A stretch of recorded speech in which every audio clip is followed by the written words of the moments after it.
Hello, TCI family, Jonathan's Refuge, all of our faithful followers and friends out there around the world, from Ghana, Africa to Indonesia. Yes, even old Canada. Lots of places in South America and even Europe now we're reaching. And America, God bless America. We love you all. Tonight, let's get to the message. Determination, positive attitude.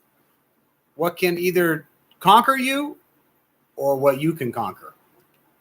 I had an incident that occurred today in my life, and one of my climbing partners is, as most of you know, I'm going to Alaska, to the highest mountain on North America used to be called Mount McKinley. It went back to the native name called Mount Denali.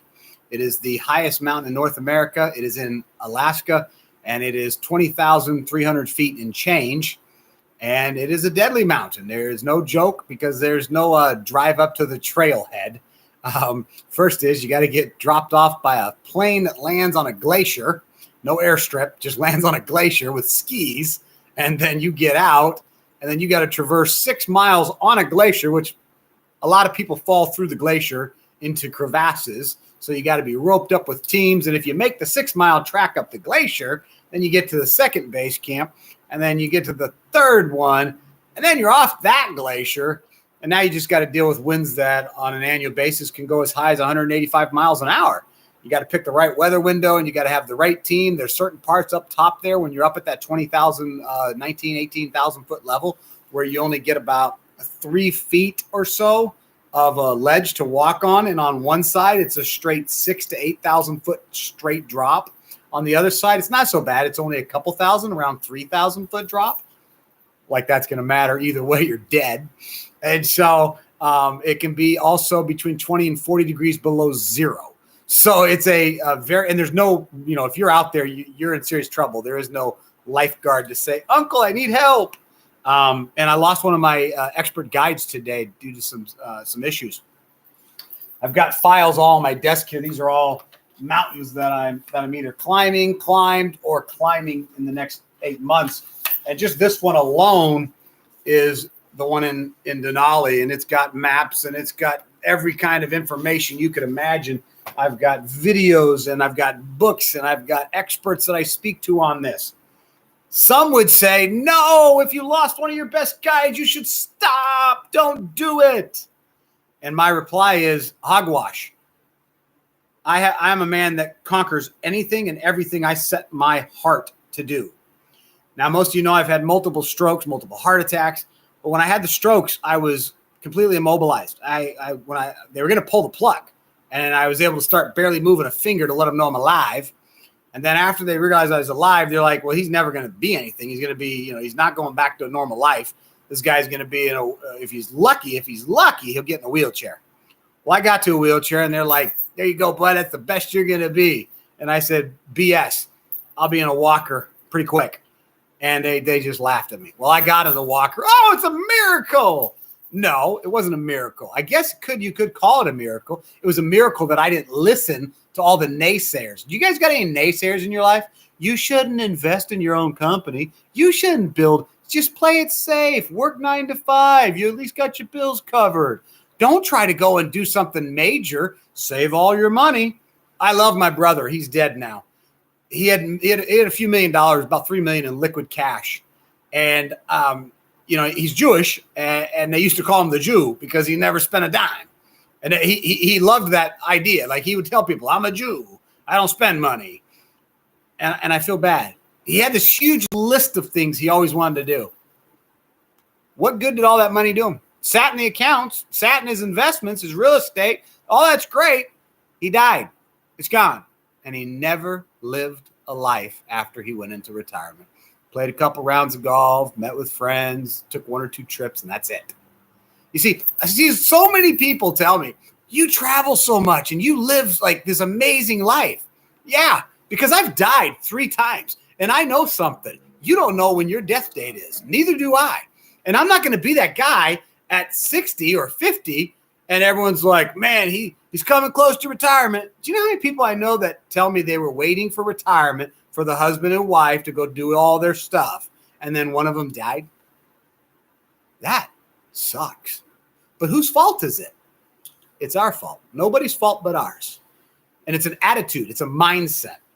So how did I get the attitude to get out of the wheelchair, to get into the walker, to get out of the walker and get into a cane, to get out of a cane and to walk 3 to 6 miles a day, up to 15 miles every day, and then doing 30 miles on Saturdays, and now climbing mountains like Mount Denali, Mount Rainier, Mount Baker, St. Helens, Mount Adams, all these wonderful, massive mountains. How am I going to walk from the border of Mexico to the border of Canada on the PCT, the Pacific Crest Trail? How's that happening? I shouldn't even be alive. It's called my attitude. It's a miracle that I have a positive attitude, because all the crap that society tells you, just take your pills, just live on the couch, you'll be okay, collect your Social Security, you're good. No, man, that ain't living, baby. That's barely surviving. So I'm going to give you a couple inspirational stories that have helped me over my life. Number one, we're going to go back to the beginning of the as you know, inclusionism means all faiths, okay? It's inclusive to everybody. All faiths, all sexual orientations, all genders, black, white, gay, straight, Muslim, Christian, Jew, I don't care what you are. Neither does our church. We embrace all faiths. And so I'm going to be speaking from the Jewish Torah, which is their spiritual book, their holy scriptures. And in the book of Numbers, in chapter 13, read the whole chapter, I encourage you. It tells a story about how the Israelites were looking for their holy land that God told them that it was going to be there. And so they picked one leader from each of the 12 tribes of Judah. So they picked one leader from each tribe. They didn't pick a whiner. They said leader. That means you had to have been somebody who was a powerful person that people followed to be in that position. So they picked a leader, and all 12 went off to go see this land. And when they come back, 10 of them tell this report to the head leader, which is Moses. And they I'm summarizing it for you. They straight up tell Moses, 10 of the 12, nope, we can't do it. No, man. I mean, the fruit was amazing. You know how you go to the store and you get one thing of grapes? It's usually about, I don't know, maybe about that big, right? About the size of my head. They got one thing of grapes. It took 2 men holding a stick between both of them to carry the grapes. It was that massive. It flowed with milk and honey and all the trappings and all the fig trees. And they weren't just little tiny figs. They were massive figs, massive fruits. But they also saw giants from Anak, which was a massive giant. And his lineage were giants, which is where you get David and Goliath, the giant Goliath. And a lot of that lineage still lives to this day, the DNA. People that are huge, 8-foot people that you still see these giants all over the world. They can trace their roots back to this bloodline of giants. Now, here's what's interesting. 10 of them, leaders, said, no, let's just stay where we're at in the desert. We're good. Can't overcome the giants. They'll kill us. But 2 guys, 2 out of 10. These 2 cats, you know what they said? We got this. We can do it. They went. They had the same mission. They saw the same things. But they came back with a different perspective and a different attitude. Now, here's some of the differences. Number one, all 12 spies were leaders in the tribes. So they went to spy on the land. Those 12 men were leaders. They all had that in common. They also saw the same promise that they were going to get this land. Okay, they knew their mission. And then they received the same opportunities. So what was the differences? Well, number one, the 10 said no. That's the first difference. They misunderstood their mission. They didn't get it. And the guys that actually gave the minority report, the 2, first thing is they said, let's go. Let's go. Let's go. We can do this. We can do this. They understood their mission. Do you understand your mission in life? It's a good question. And so these 2 said, we can take the land. We can overcome the giants. But the other 10 said, no, don't do it. I think of many people like Michael Jordan. I talk about him a lot. His coach in basketball in high school said, I'm cutting you from the team because you don't know how to play basketball. You stink. Could you imagine telling Michael Jordan he sucks? They did. Well, guess what? His mindset and attitude said, absolutely not. I'll be back. And he worked so hard. His attitude said, I got this. Let's go. Let's go. Let's go. And he did. He wasn't born Michael Jordan. He was just born Michael Jordan. Loved basketball, but he wasn't that good. Let's look at some other people in this world that have done that. A businessman, Bill Gates. I know he's got a lot of bad publicity lately, but look at Bill. Bill was at Harvard. His parents were millionaires, not billionaires. They had millions. He was a very affluent family. So he's at Harvard, living the Harvard life. What does he do? He decides to start this little company called Microsoft. His parents said, "You're nuts. You're not quitting Harvard. You're going to get your degree. And if you still want to go do that thing, you go do it." He says, "No, I don't need a Harvard degree. I don't care about that. I'm going to go start Microsoft." I know he's not the richest billionaire anymore, but I think he's got $126 billion. And that was after his divorce. So whose report are you going to listen to? The naysayers, the 10? Because I'm here to tell you, the people that conquer the world, they don't listen to the naysayers. Had I listened to the doctors, I never was supposed to walk again. They said, "Don't even try it. You'll fall. You'll hit your head. You're on blood thinners. You'll die. You'll die. You'll die." They still tell me that to this day. They still tell me, "Don't go out." I'm no longer on blood thinners. Do you want to know why? I don't even need them anymore. And don't do that. Don't take off. No, you're going to die. Yeah, baby, guess what? I'm still here. In between 2 heart surgeries last year. Had a heart surgery. 2 weeks later, had another heart surgery. 2 weeks later, I climbed Mount Adams to lunch counter, which is 9,400 feet up. Buried my brother's greatest belongings, the most precious thing he had, and then walked back down that mountain all by myself, solo. And then I had another heart surgery just 2 weeks later. I shouldn't have been able to do that. I should have been dead. Go, go, go. I can do it. I can do it. It's an attitude. You see, you can have the attitude of the 2 who overcome, conquer, the Jordans, the Bill Gates, the great people in this world that continue to do things, or you can have the belief of the 10 leaders in that tribes who said, no, we can't. Well, I also like to give you a story that you might not be familiar with. Now, I'm going to read a lot of the story, so forgive me. I can paraphrase a portion of it, but I want to read it.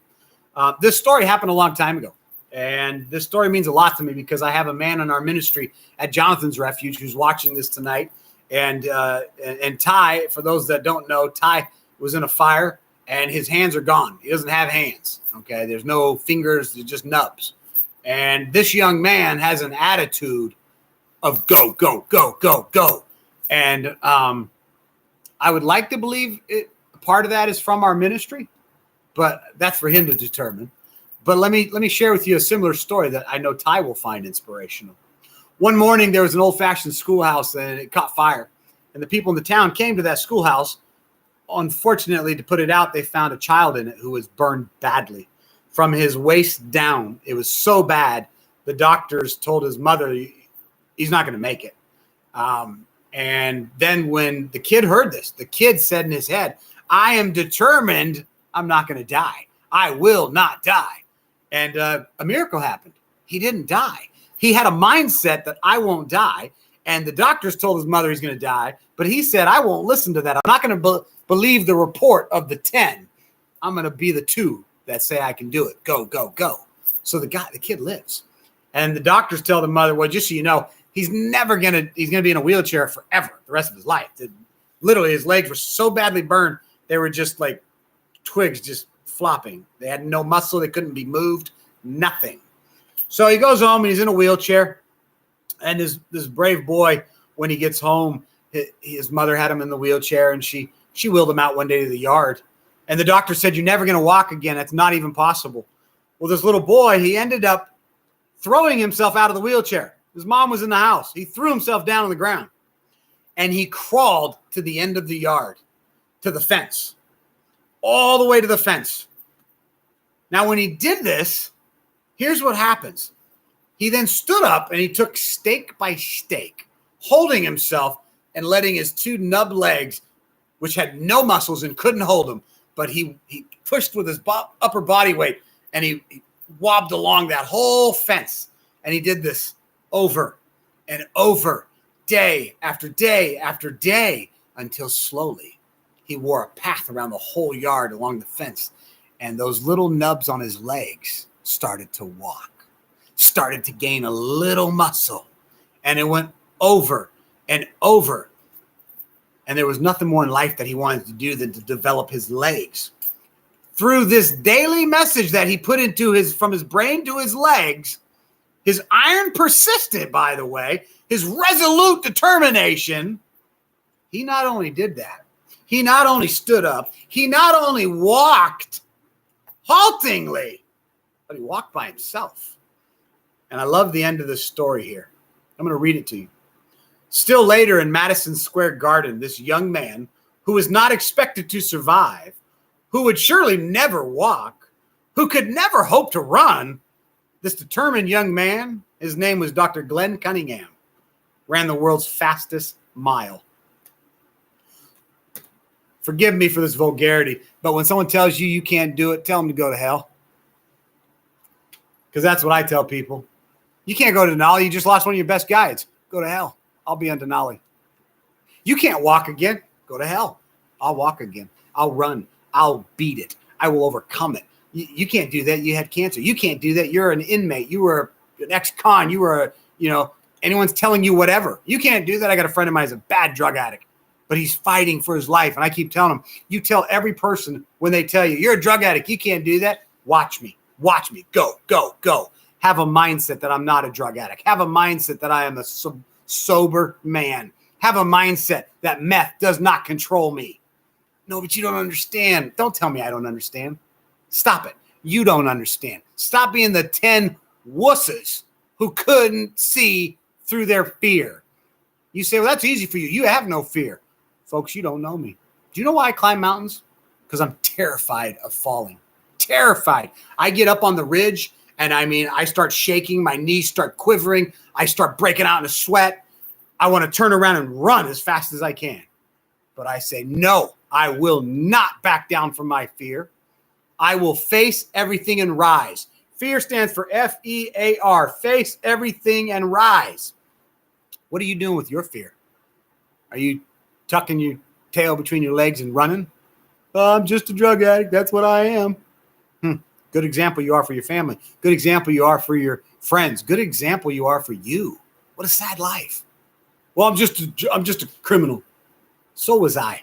And I was good at being a criminal. I was actually great at it. And I was a scary criminal. You did not want to cross my path. And I said, you know what? I can fix this. I can turn it around. Doesn't matter how many people you hurt. You can change your life. You're still going to pay for the things you sowed, but you can change it. Start sowing good so that eventually all that good comes back to you. Like it is now, 48, almost 48 years old. Was it 2 months? I'll be 48. And I've been sowing positiveness for decades now. And all that positive sowing of seed is coming back to my life. I was out walking with that young man, Ty. We call him Ty Rex because he's got the heart of a Ty Rex dinosaur. Myself and one of my board members and Ty were out walking 3 miles today. I had my 80-pound vest on with a foot that's completely busted that everyone says, you can't walk on it. Don't do that. Watch me. Go, go, go. The very end of the walk, Ty was like, Nope, he didn't stop. He didn't say, hold on, can we take a break? He pushed through. And tonight, he's actually going to go for another 3 miles with one of our guys at the refuge. So don't tell us that we can't do it. We're not listening to the 10 naysayers. We're listening to the 2 positive people, the people that say, I can. That hashtag live positive that I put on all the bottom of the messages, it's tattooed on my wrist right here. Hashtag live positive. That's a lifestyle. It's a mentality. It's a mindset, and it's an attitude. So your attitude will determine your altitude. If you're living in a car, that's because your attitude is low. Raise your attitude. See how fast your altitude, how fast you climb. I got out of prison with $20 to my name. I built multi-million-dollar companies. How? I got a high attitude. And so my altitude just goes, whoop, and then all of a sudden I go, wait, I've hit my limit. So I get people that even have a higher positive attitude than me. Whoop, all right, I can go higher again. Whoop, and I just keep going and keep going. And I keep getting around people who are more positive, more talented, more experienced, greater leaders who keep lifting my lid. Lift the lid, rise up. Lift the lid, rise up. I love you guys. You know the drill. Live positive. Get out there this week and do it with the mindset of go, go, go. Because you can do anything you set your mind to do.